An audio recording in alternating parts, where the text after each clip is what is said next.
What we learned by bringing in Hunter Biden's business partner is that the President Biden had lied to the American public.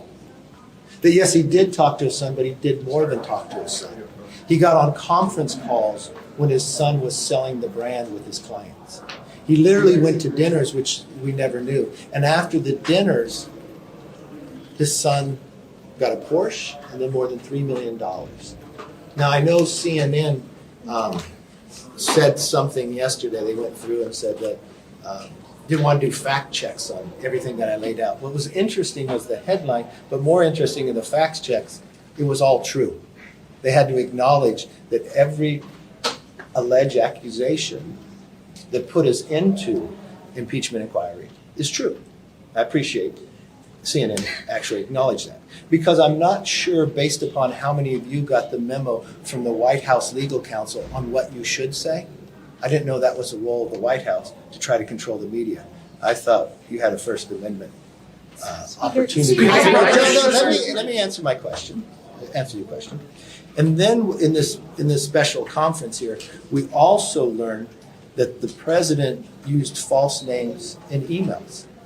Now, you're reporters. Why would a government individual do that? Would that be if you wanted to use a FOIA that you couldn't find what they were communicating? And lo and behold, there's more than 5,400 of those while he was vice president. And in that, it would also show that the president had lied to the American public, because there is one in there, because we haven't been able to see them yet, that is a direct email to the vice president in this false name, along with his son Hunter Biden, about Ukraine.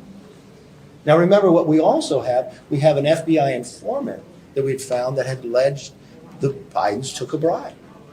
Then we also have found that you have a staffer that worked in the vice president's office that talked to Hunter Biden's business partner and said the vice president has signed off on the Burisma talking points. We learned during break that Hunter Biden, along with his business partner on the Burisma board, the Ukrainian energy company, that when he got those hundreds of thousands of dollars that he never had to pay taxes on, and we learned that the statute of limitations had run out, knowingly by the Department of Justice allowed that to happen. But what we found during this break period was there was a lot of pressure on Hunter Biden to call Washington and do something about it. Then we have watched where the vice president literally bragged to America that he took that $1 billion of taxpayer money and leveraged the Ukraine government to fire their prosecutor. So knowing your whole job is always asking questions, trying to find answers, you would want to find the answers to these questions. That was part of what our special conference was about, laying out all this information that has newly come out in the last month when members were gone, so they could know. And that probably answers the questions, why would you move to impeachment inquiry?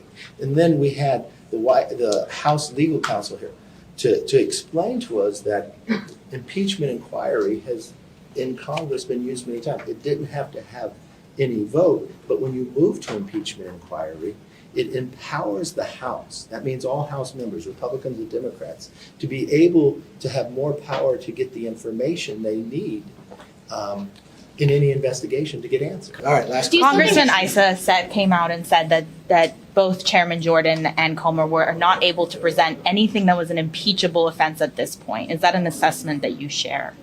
You know, impeachment inquiry is not impeachment.